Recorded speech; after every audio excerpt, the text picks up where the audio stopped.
क्या आपने कभी सोचा है दोस्तों कि बदलते जमाने के साथ लोगों का रहन सहन तो बदल ही रहा है, साथ ही जीने का तरीका भी बदल रहा है।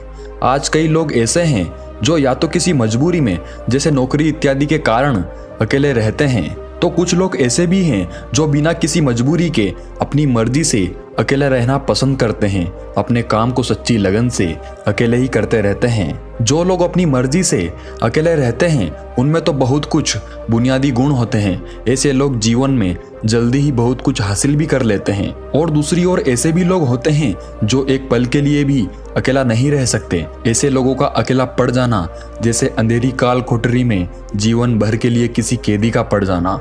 फिर ऐसे लोग इस भागदौड़ भरी जिंदगी में उलझ जाते हैं क्योंकि इनको अकेला रहना पसंद नहीं, खुद के लिए समय ही नहीं, खुद के काम के लिए समय नहीं। फिर ऐसे लोग यह सोच के पछताते हैं कि काश इस भागदौड़ भरी जिंदगी से दूर होके खुद के लिए समय निकाल लिया होता तो आज ऐसे दिन नहीं आते। पर अकेला रहना हर किसी के लिए वाकई आसान काम नहीं है दोस्तों। और अकेले रहने का ये मतलब भी नहीं है कि हम अपने घर बार, परिवार, रिश्ते, नातों, मित्रों से दूर रहें। अकेले रहने की भी एक कला होती है जो आगे हम इस कहानी में जानेंगे। हम कैसे एकांत में रहकर अपने काम को, अपने सम्मान को, अपनी प्रतिष्ठा को, अपने उज्जवल भविष्य को कैसे आगे बढ़ा सकते हैं। हम अकेले रहने के उन 7 अमूल्य गुणों के बारे में भी जानेंगे। तो दोस्तों कहानी बहुत ही मजेदार है, ध्यान से सुनिएगा।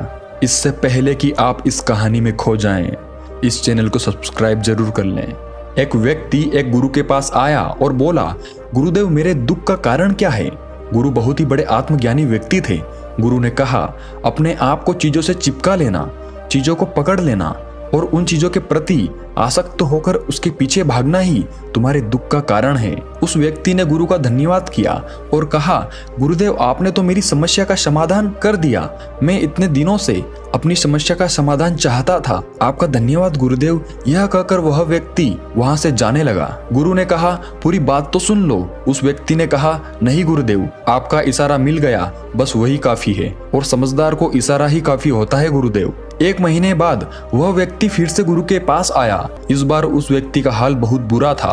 वह बहुत दुखी था और सीधे गुरु के चरणों में गिर गया और कहा, गुरुदेव आपने जो कहा था मैंने वैसे ही किया, पर मुझे सुख नहीं मिला, मुझे तो और दुख मिल रहा है। गुरु ने उस व्यक्ति से पूछा, तुमने ऐसा क्या किया।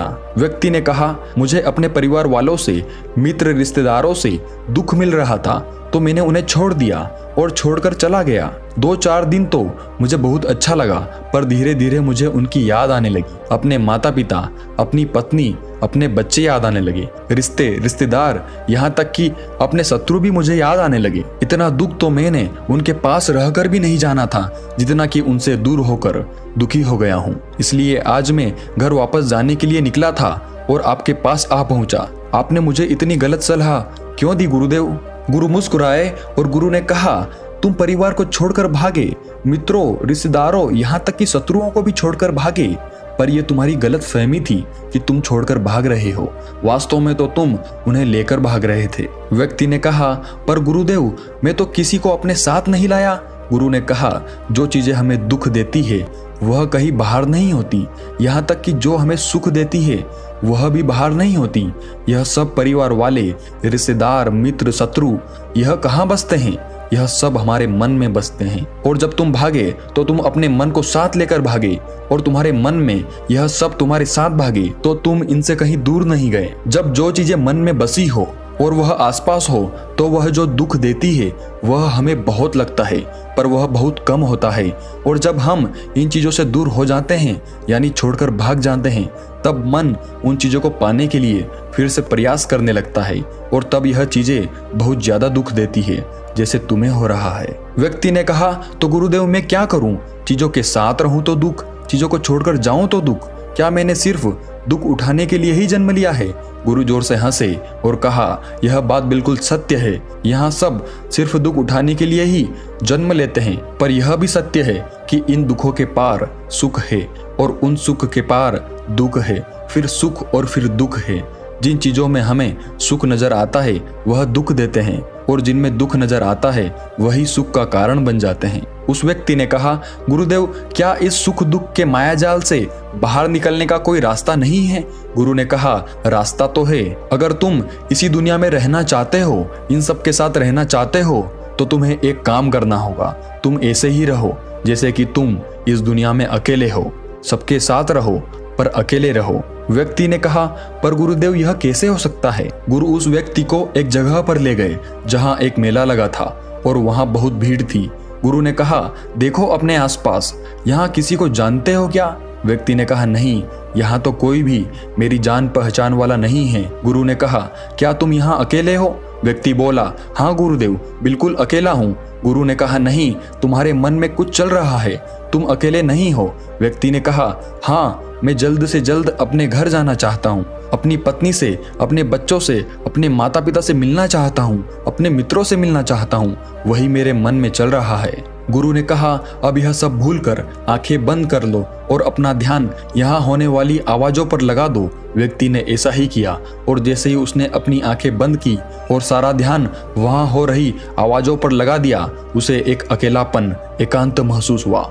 उसे लगा कि वह इतनी बड़ी भीड़ में भी अकेला है। सभी आवाजों के ऊपर ध्यान लगाने के कारण किसी आवाज का कोई महत्व नहीं था, बस आवाजें थी और वह था। उसने अपनी आंखें खोली और कहा, गुरुदेव, यहाँ तो मैं बिल्कुल अकेला हूँ, सब है पर कुछ नहीं है। गुरु ने कहा, बस इसी तरह अकेला होना है तुम्हें। रहो सबके साथ पर भीतर से अकेले रहो। साथ में सब हो पर मन में कोई ना हो। जिसने इस तरह से अकेला जीना सीख लिया, उसे कभी जीवन में दुख नहीं होते, उसे चीजें दुख नहीं देती, वह हर चीज में आनंद की प्राप्ति करता है। गुरु ने आगे कहा, महान सफलताएं अकेलेपन से ही शुरू होती है। अकेलापन ही हमें उनसे मिलाता है।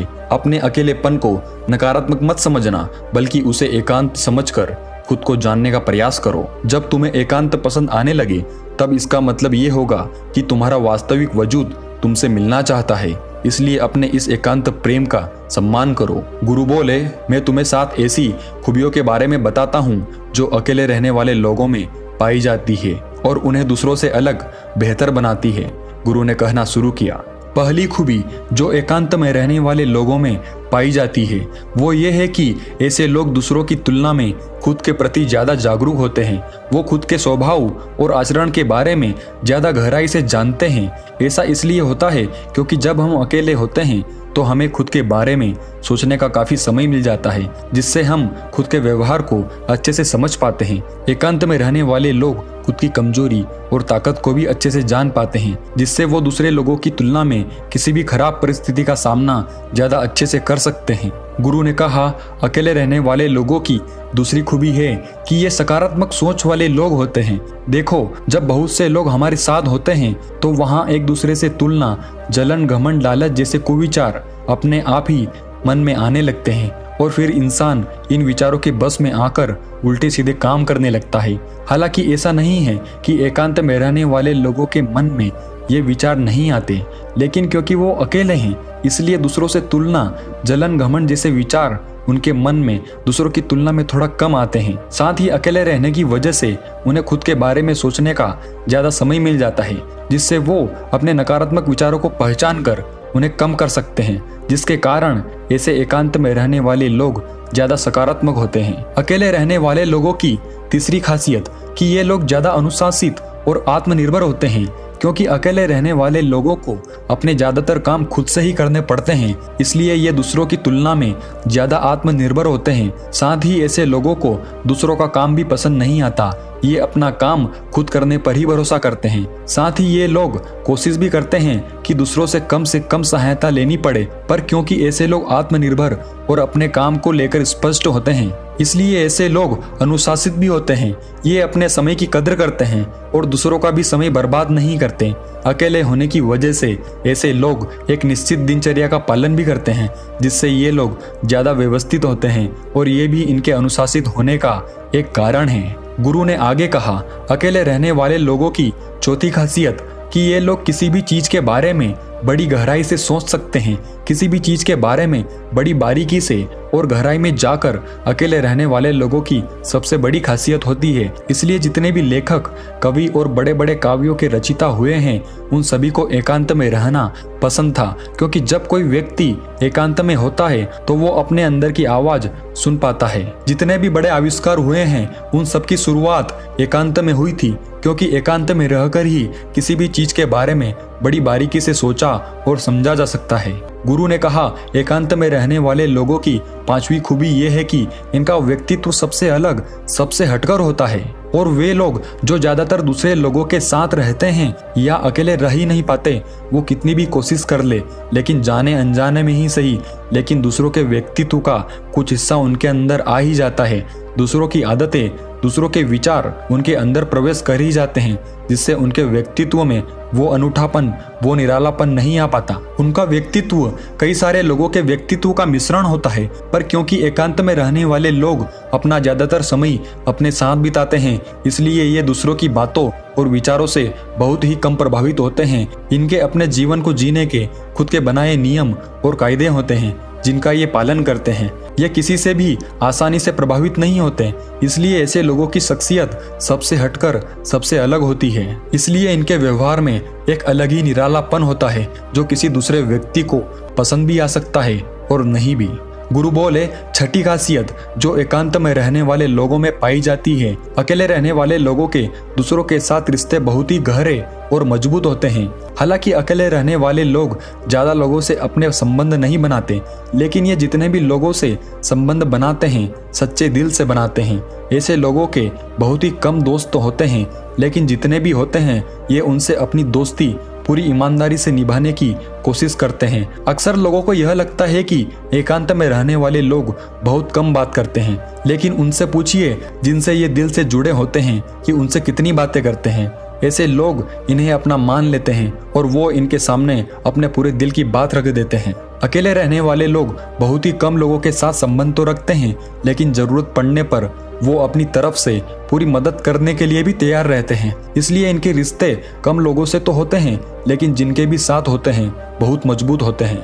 अगली खासियत, अकेले रहने वाले लोग मानसिक तौर पर और भावनात्मक रूप से बहुत मजबूत होते हैं, क्योंकि उन्हें पता होता है कि अगर आज कोई समस्या उनके ऊपर आती है तो उन्हें अकेले ही उस समस्या से निपटना पड़ेगा। ऐसा बार बार करने से उनके अंदर खुद के प्रति आत्मविश्वास बढ़ जाता है, और आत्मविश्वास व आत्मसम्मान के बढ़ने से वे मानसिक और भावनात्मक तौर पर और मजबूत होते चले जाते हैं। और वो ये मान लेते हैं कि ऐसी कोई भी समस्या नहीं है जिसे वो अपनी दृढ़ इच्छा शक्ति के दम पर हरा न सके, और यही एक सोच उन्हें दूसरों से अलग बनाती है। इतना कहने के बाद गुरु चुप हो गए, तो उस व्यक्ति ने कहा, गुरुदेव आपकी सारी बात ठीक है, लेकिन ये कब कहा जा सकता है कि अकेलापन एक वरदान है? यह सुनकर गुरु ने कहा, अकेलापन हमेशा से ही एक वरदान रहा है, अगर हम उस समस्या को पूरी सकारात्मकता के साथ उपयोग कर पाएं तो। क्योंकि जब हम दुनिया के लोगों के साथ होते हैं तब हम भीड़ का हिस्सा होते हैं, लेकिन जब हम अकेले होते हैं तब हम खुद के साथ होते हैं,